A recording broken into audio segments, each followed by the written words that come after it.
Two spares, the fall from royalty, what we can learn about parenting by watching Prince Harry and Meghan Markle.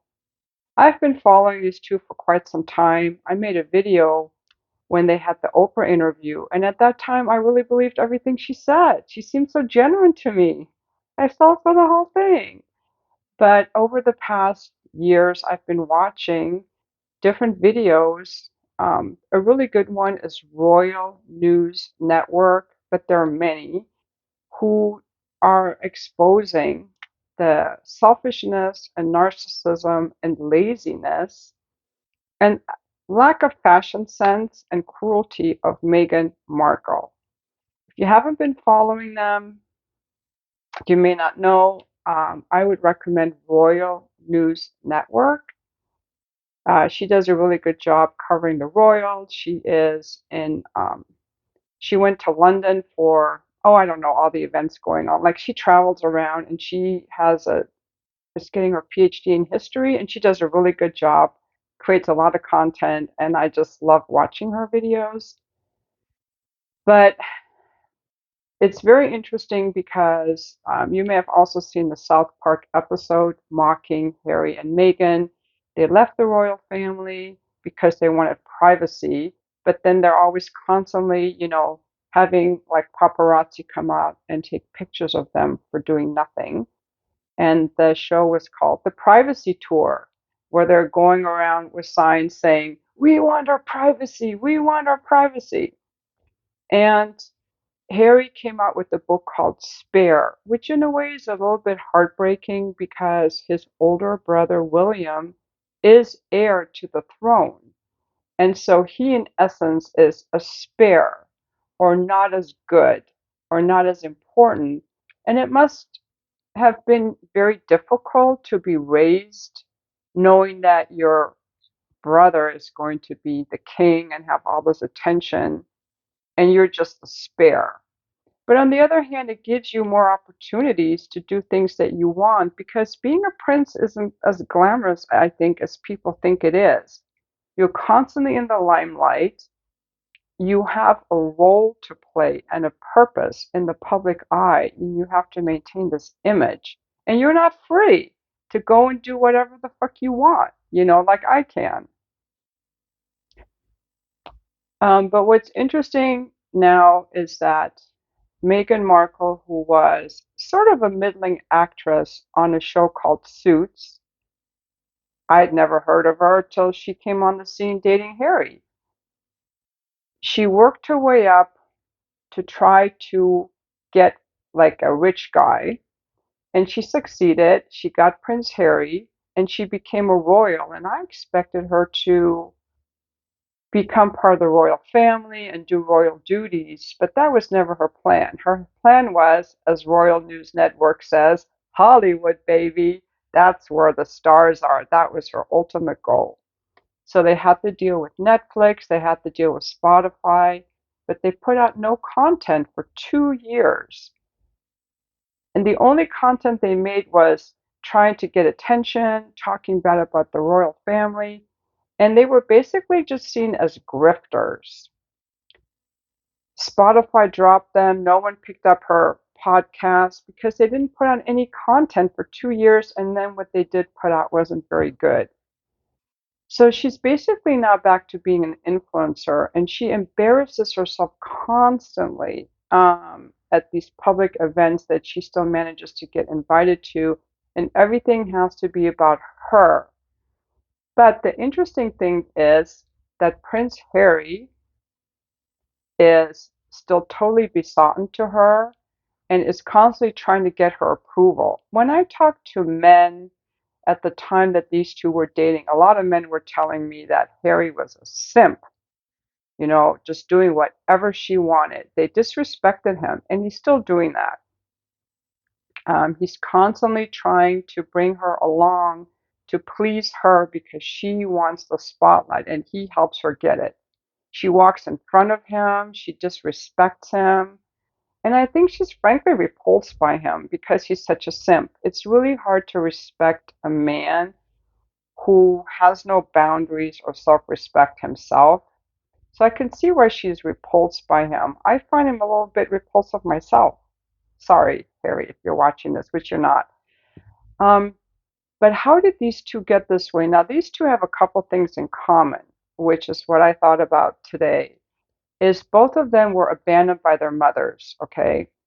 Harry lost his mother in a car accident when Princess Diana died, and I think he was just a young boy. Was he 8 or 10 or 12? I don't remember.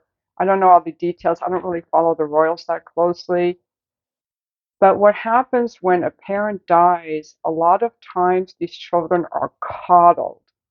They're coddled out of pity, out of sympathy.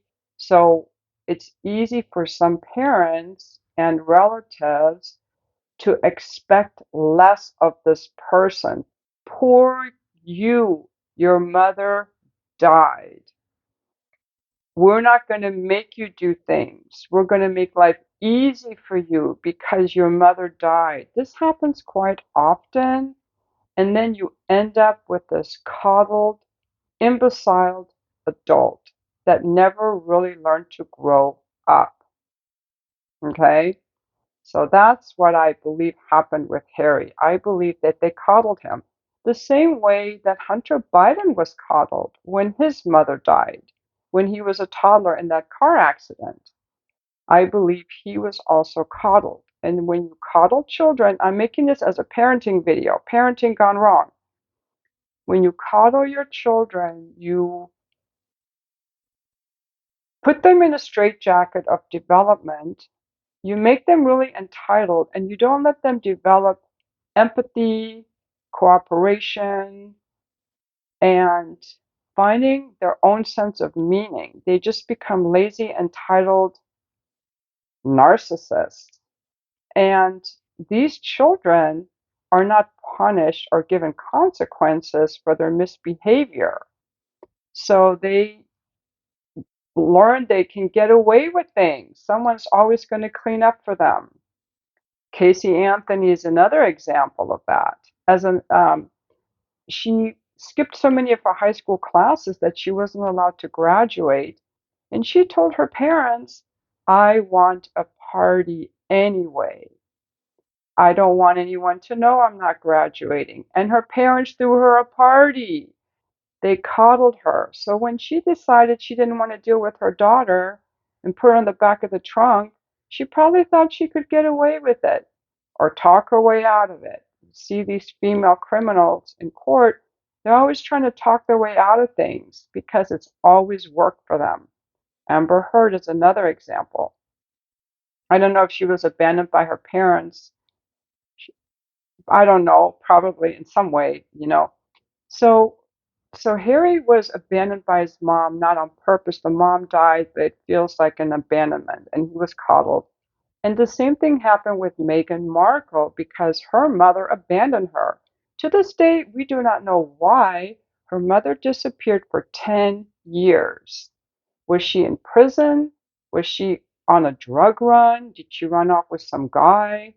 That is very wounding to a child. If your parent abandons you, whether it's death, whether it's running off, or whether they have some kind of addiction or mental illness and they're not present with you, you can't develop a healthy sense of connection with other people. You don't know what it's like to feel loved.